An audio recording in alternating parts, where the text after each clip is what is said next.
The male's antennas, stay away from it. The male's antenna is very much bushy. When I say bushy, I mean like... Going under that lamp. When I say bushy, I mean like seriously thick eyebrow, kind of bushy type of antenna on the males. The females have slender eyebrows as this one has. Notice how it walks, where the four legs to the front are used like antennas, short range and long range. The creature has poor vision. It only has 2 eyes compared to spiders.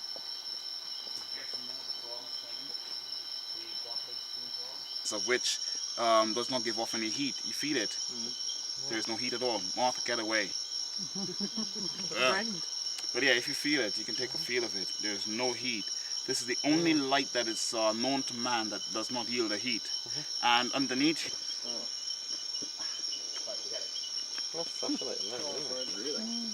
When you see the orange light developing underneath, you know he's about to take off. He's about to take off.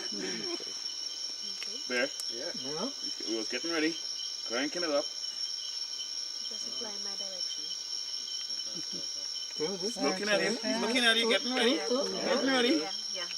We're going to put the light on again. Coleopteras have a single line through their back.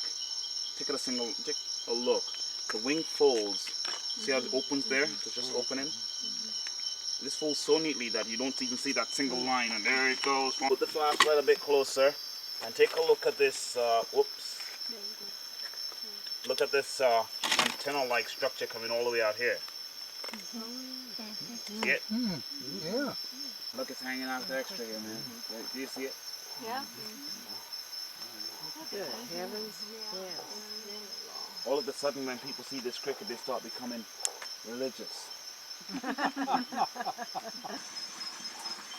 a look at the courtship. Courtship.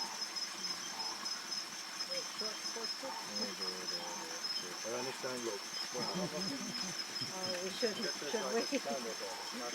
No, take a look. It's literally neat to note exactly what is done. After mating, he literally gives her what is called spermatogia. This male is definitely no good. Not doing a good job, definitely. What's he doing? Huh? It's like screening her, measuring her.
Do we see where it is? The vine coming down in front. The lower node, the creature's now moving closer to the node on the vine.